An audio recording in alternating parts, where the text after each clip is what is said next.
prior to this, were you Disney fans growing up? Yes. Yeah, huge. Yeah. What were some of your favorite movies, some of your favorite characters? All of them. Oh, yeah? Pete's Dragon, bed knobs and broomsticks. Yeah, I was born in the 50s. We're just going to talk about Pete's Dragon is legitimately like my favorite movie. Oh yeah, it's so good. Me, I'm like a goofy movie, Hercules era. I love the little grungy 90s. I love Megra, I loved Max. These are two crushes, it's, you know. And then you're like, what? Animated characters? I love the hybrid dog people. Something about the Goofy movie franchise really gets me. So good. You picked movies with a lot of great songs in them, and did that. So, when did you start getting into acting, and was theater a part of that to go along? You know, with singing, blending with acting. Oh, me. Sorry. Well, I always really loved like performing, you know, as a kid, and it really did start with Disney movies, and I'd watch them, and I was so impressed by them, by the musicality and just how it made me feel, and I was able to sort of imitate and like learn the songs, and so I would then perform for my family, and then my family saw that I liked it, and then, you know, I would join stuff in school and things like that. But yeah, it was always something that I really felt comfortable in and really found a lot of joy in. Yeah, I feel like we always talk about how much we are obsessed with like Candor and Ebb musicals growing up, and Bernadette Peters. It's something Dan and I have in common. We are both just always 40-year-old women at heart. Just, yeah, something like that. Yeah. Is that all there is? Is that all there is? Send it in the clouds. So, you know, we just always, that's always our vibe at karaoke too. So ever since I was, I can remember, gosh, well, I feel like when I probably played Captain Hook in Peter Pan in the 7th grade, that was when I was like, wow, I have to do this forever. I also like crafted this whole like backstory with him. I was like, well, why is he so evil? Like I have to make him an empathetic character, you know? What's the motive? And I was like, wow, I should have just known I was gay then. I was just really getting into detail, and I created this backstory that he had like unrequited love, and it was like, why did Peter Pan get to like just be a kid forever and, you know, live the life he wants, but Captain Hook never gets to love the kind of person he loves, and that he had a secret crush on Smee. Was writing fan fiction before I even knew what I was doing. I was just, you know, these gay little storylines. You think he had a crush on Shmi? Well, my Captain Hook had a crush on Shmi. You don't think he had a crush on Peter Pan? This is getting a weird combo. All right. Sorry. I don't have farts. Yeah. So love to act ever since I was little. Yeah. Both of us. One thing about Encanto, and you know, as a 40-year-old white guy, I can't relate because everything is about, you know, I look at a TV, I look at a movie, I look at a TV show, and everybody looks like me. So the thing about Encanto is that representation, and how not everybody, you know, even in the same family, looked the same, and how there was different representation. How important was that to you? Well, it was really important. I mean, clearly it was really important to everyone else too. So finally, yeah. I love to see stuff like this. Well, also, what was mostly important to me was that I got to be sisters with Diane. That was a joke. But it's not really, though. but it's not. I mean, yeah, there's the fact that the film came out of the pandemic, I think is very telling of like the tone and how everyone felt around it. No one was really expecting to see something that depicted families like so specifically. And everyone can see themselves within the family, which is why I think it's so special. And also, you know, greatest Disney villain of all time, generational trauma. Yeah, bro. There's different kinds of families and there's other kinds of communities out there, and like in Colombia and in South America and Latin American countries, people all live together. Literally live together. And everybody. This is what you do. And everybody helps each other out, and that is just like a just something that we ought to see. We should see all kinds of people represented in different kinds of ways of living. So I was really excited to see that, and I'm from Colombia, and so to see, you know, some of my customs represented in the film and being a part of that was really, really special for me, especially to like just to see the attention to detail and heart that went into this film. And you know, I really love coming to cons because I get to see all different kinds of people from all different kinds of, you know, walks of life tell me how special this film was for them.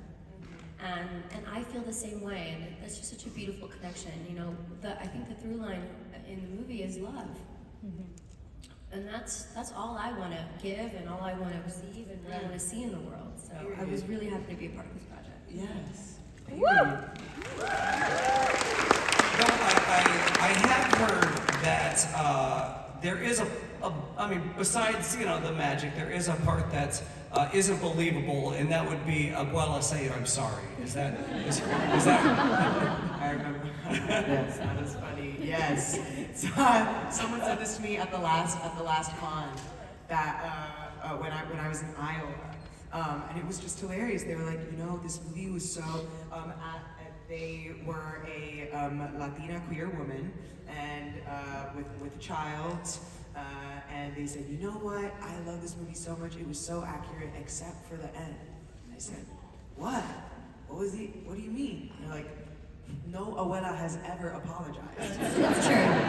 Okay. It's true. It's true. And no abuela has ever lived long enough to apologize. Okay, and it will never happen. No Except- matriarch. No, yes, exactly. And I was like, oh my God, you stumped me. And so I think maybe they saw it on Twitter. I don't know, but it's so accurate. So that was Mirabelle's gift, was getting her to say, "I'm sorry." Oh my God. No, I think you're definitely onto something. But yeah, Encanto 2 is that's what we're gonna see. Is yeah. See Abuela apologize. I'm gonna apologize in different ways. And see all the mothers. All the mothers Let's see all of apologize. the matriarchs Apologize apologize. in different ways. And talk about, and then their matriarchs apologizing to them, and then, oh, how amazing. That's what the movie's about. But the thing is, ultimately, you know, a matriarch is affected by a patriarch. So, sorry, me trying to switch up the blame. Hey, what's up, guys? No blame. No blame. No blame. Generational trauma, you guys. We're beating it. We're cycle breakers. That's what my therapist says. Let's talk about the soundtrack a little bit. Who here loves the soundtrack?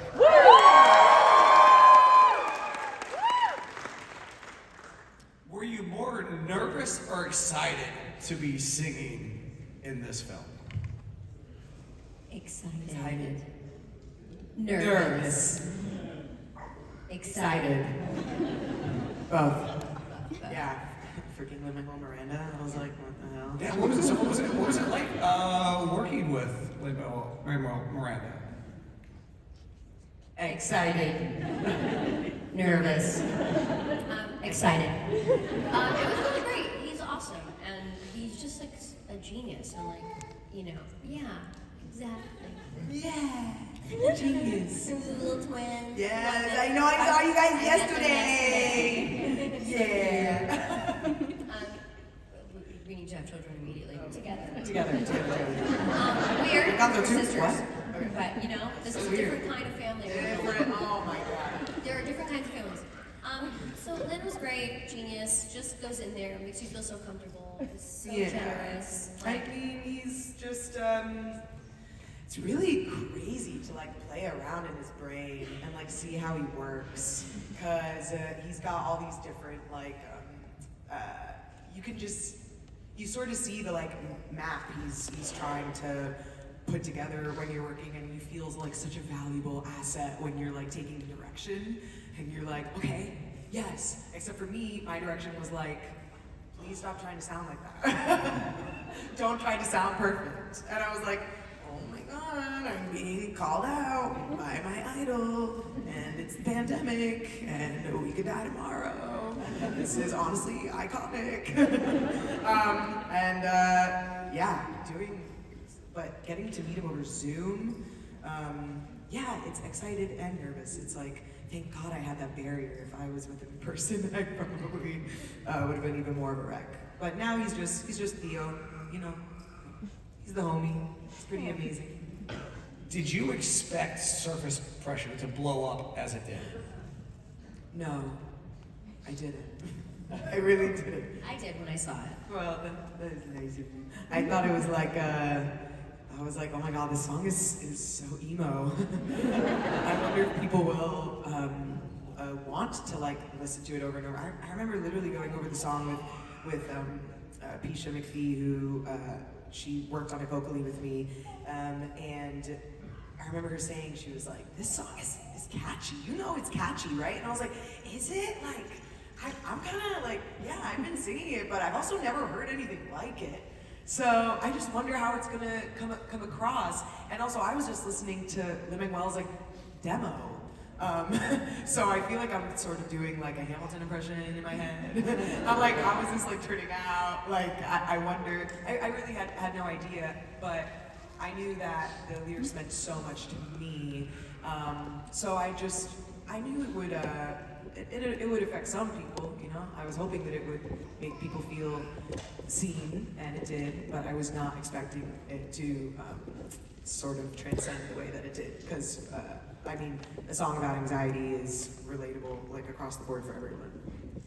You know. My reaction to seeing Ilona Mar do Under Pressure for Dancing with the Stars. Oh, what was my reaction? You the fifth person asked me that this weekend. Well, my reaction was probably the most insane when she followed me on Instagram and then DM'd me and said, I hope that my rendition of Luisa makes you proud. And I was Who?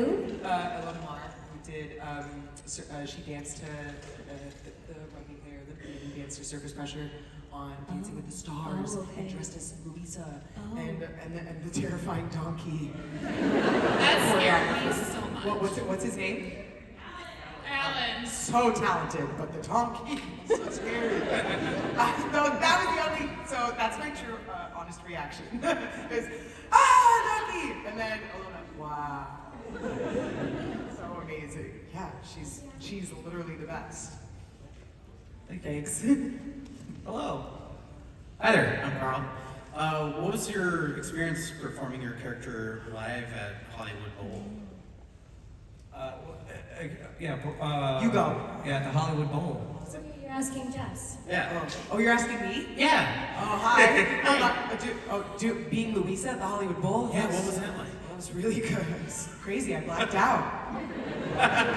There were a bunch of dancing donkeys, and every time, I know, I'm like, just trying to remember, there were dancing donkeys, it really was crazy. And Dan and I, every time before we would go out on stage, we were both really nervous, so we would just be like, how are we gonna do this? And then we just go out there and then you just do it. And it's the biggest audience I've ever performed in front of. I was wearing a sparkly suit. It felt amazing. It was freezing cold, but my body was boiling hot. Like, it's a crazy experience. Do I have a... Wait, you're just... It's on the couch. It's on the couch. Whoa.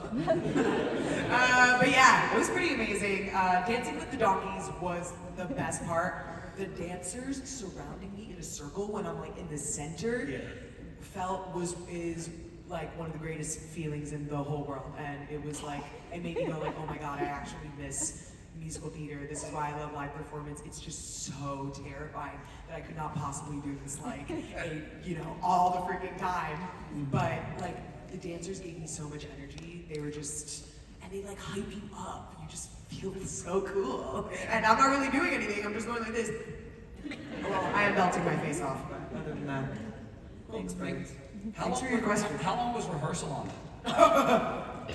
2 days. What rehearsal? Yeah, 2 days. The dancers had a bunch of time to rehearse because, I mean, it was the bag, you know, like that was their thing. And it was clear, they were amazing. But yeah, we literally had like 2-3 days. I don't know how we did. Hello. Hey, I'm Austin. I'm just asking Jess to do her favorite Luisa line. My favorite Luisa line? Yeah. Well, my favorite line from the song is, "Was Hercules ever like, yo, I don't wanna fight Cerberus?" Yeah, everyone Venmo me $5, just kidding. That's my new bit. I don't know if it's working. Thank you so much. My favorite line is, I really like saying, "I'm a loser." It's so much fun.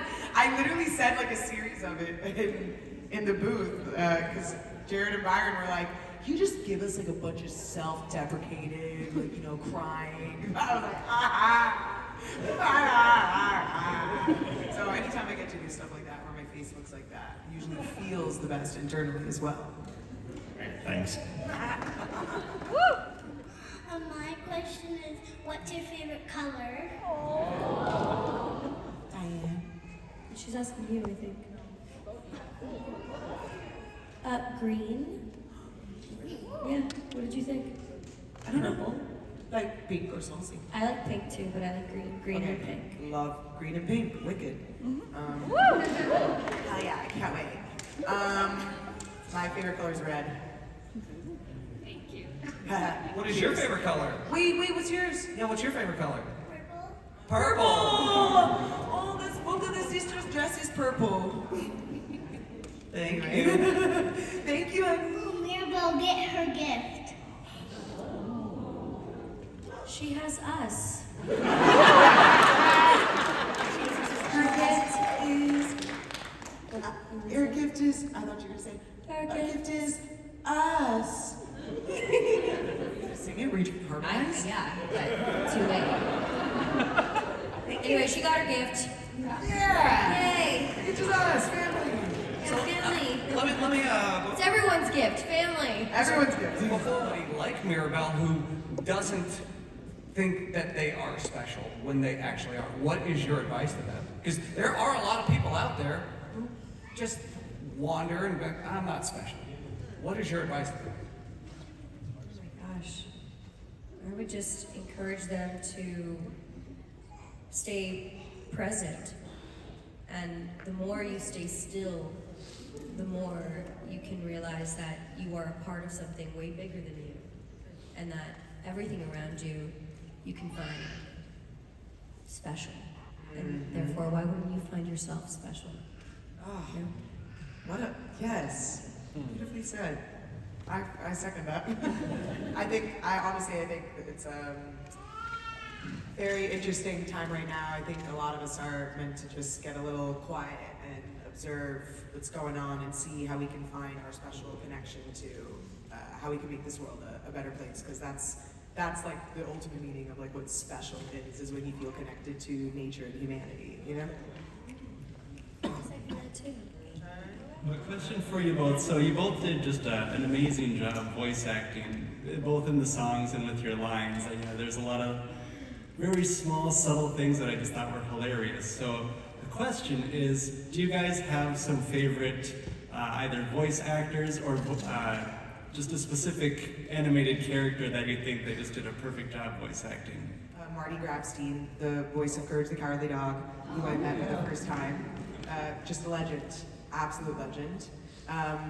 And he's just so sweet, and it's really funny because, I don't know, anyone know Courage the Cowardly Dog? Oh yeah. Real weirdos in the room now. That was like, do you know Courage? Did you ever watch that? I watched As Told by Ginger. Oh, yes, we talked about that the other night. I also watched As Told by Ginger. I love As Told by Ginger. But Courage the Cowardly Dog was very much like so creepy though, and it like terrified me, but I couldn't look away because it was also hilarious in like a weird, dark, twisted way. And so when I met Marty, and I just heard someone in the background go, "The things I do for love." And I was like, "Yeah." And then they put me on a panel with him, like just like this. And then I literally was sitting on the couch, and I was like, and I started to tear up. It was like amazing. And then we had a heart-to-heart moment. And he's just such a legend, and has a beautiful family and a beautiful heart, and it's like true definition of voice actor. Like, wow, amazing. Yeah, I know. Meet your idols, and he's wearing a purple polo shirt. So he's just courage, man. He's courage. Oh, me? Yeah, you go now.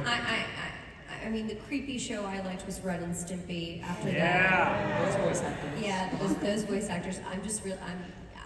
I can't, I can't nerd out like her right now No, and like, give you like the first and last name of someone. But I know I would. Well, me and my school person outfit. Anyway. it's Sailor Moon. It's Sailor Moon. Thank you. Pretending to have long hair again. My question is, what sibling do you guys see yourself in that's not your character?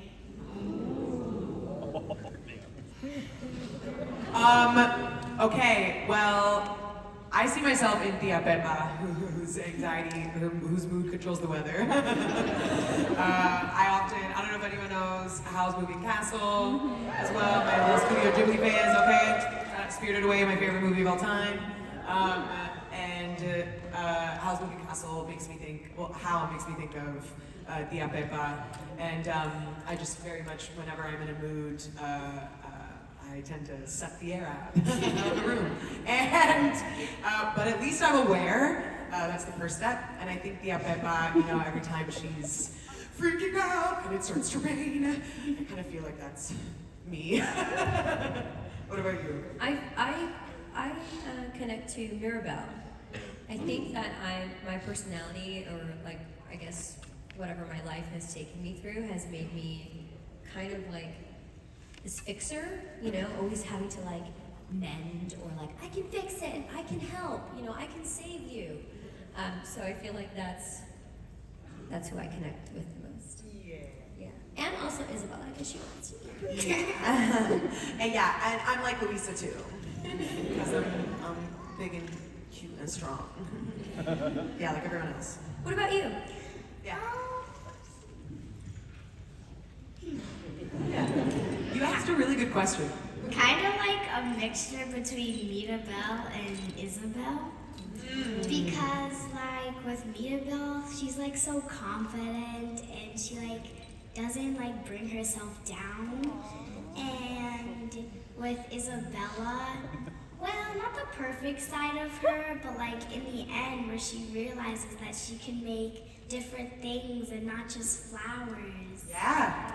So you feel like a mix of both of those. Yeah, that is beautiful. Thank you for sharing. That was a really good explanation. My question for you guys is, what kind of opportunities will be like your next goal? Man, you know what? We're doing a lot of like self-growth and self-healing and working on myself these last 2 years. And I kind of like, I had to stop wishing for, or I don't know, wanting like career goals, because I just don't know if like it was just like setting these like expectations of life or what my career should look like, and then when it wouldn't look like that, I would feel bad about myself. And so now I think I'm just focusing on like self-improvement and making myself like the most comfortable with who I am and the most comfortable with the way things are, so that when that opportunity comes, when something really exciting comes along, I'm ready to take that, step, and I'm ready to accept whatever challenges are in front of me, whatever outcome. And so I guess that's where I am. Yeah, well, I feel like we were talking about this. It's like setting career goals and trying to have like expectations. At this point, being an artist within the confines of capitalism is just, I don't know what it is. We don't even know what it looks.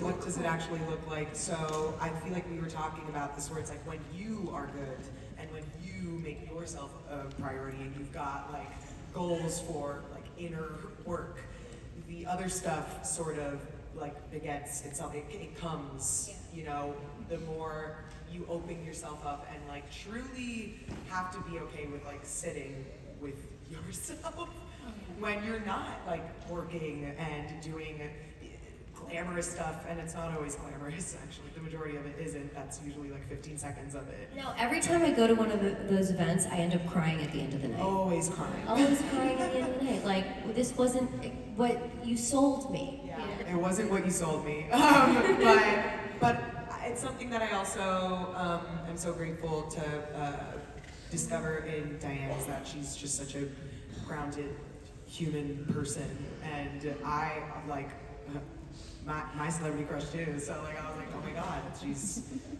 there's no other way to get through this unless you are a human being who works on themselves. So in terms of goals, I think I can speak for both of us when I'm saying we're focusing on like how to even like make our own stuff too. Yeah, exactly. Because we can't like, you can't wait around. Creating is a goal. Yeah, it is a goal, and continuing to stay curious. You have to. And like every, you know, I don't know. I think I mean we want to We could continue. talk forever. We want to continue working and acting and singing. Yes, please hire us.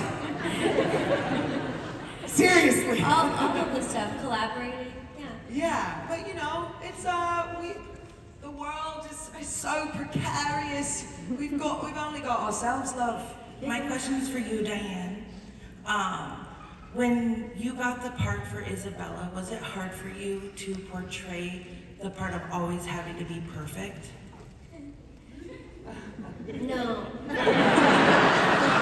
Like that pressure, I mean, like No. from the family. I'll say this. My Venus is in Virgo.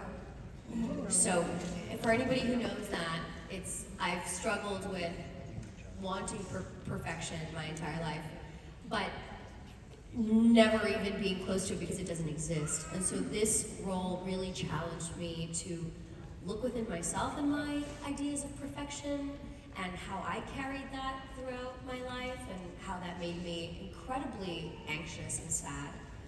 And then looked at the character and how it made her anxious and sad and mean and, you know, isolated and not being able to tell her truth.